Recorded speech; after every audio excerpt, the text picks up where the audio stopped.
앞서 보신 대로 먹통을 이어가던 서비스들도 현재 거의 복구가 됐고 카카오가 피해 보상에도 적극 나서겠다고 밝히면서 급한 불은 꺼지는 양상입니다. 다만 정부와 정치권은 근본적인 문제를 해결해야 한다며 카카오 등 플랫폼 업체에 대한 규제 카드를 검토하고 있습니다. 플랫폼 독점 문제를 해소해야 한다는 건데요. 신성호 기자와 남은 쟁점 그리고 해결 방안 짚어봅니다. 신 기자, 오늘 여당과 정부가 이번 카카오 사태를 두고 협의를 가졌는데 구체적으로 어떤 내용들이 나왔습니까? 네, 강도 높은 지적이 나왔습니다. 네, 오늘 우선 당정 협의에서 나온 내용 먼저 들어보시죠. 네. 국가 기관 산업에 버금가는 수준의 공공재 성격을 가진 회사는 그만큼의 사회적 책임감도 가지고 더욱 철저히 대비를 했어야 합니다. 문어발식 확장으로 인해 투자 부족과 이중장치 마련에 미흡했던 상황 등을 점검을 하고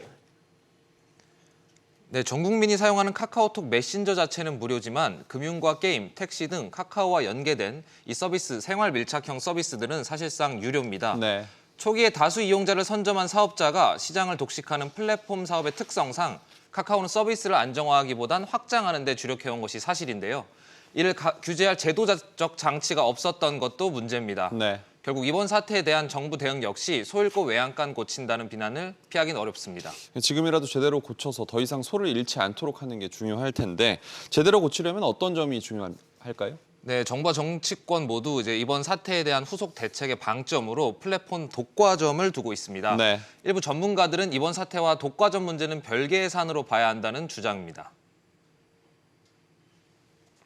독과점적 지위에 있는 사업자가 그 지위의 남용이라든가 불공정 행위를 하는 쪽으로 끌고 가는 거는 지금 본질적인 논의랑은 좀 다른 것 같습니다. 일정한 서비스 안정성 내지는 계속 제공 의무 같은 것들을 부여하는 것이 네, 플랫폼 업체의 성장 과정에서 선행 서비스가 안정적으로 제공되도록 하는 제도적 장치가 마련돼야 한다는 것입니다.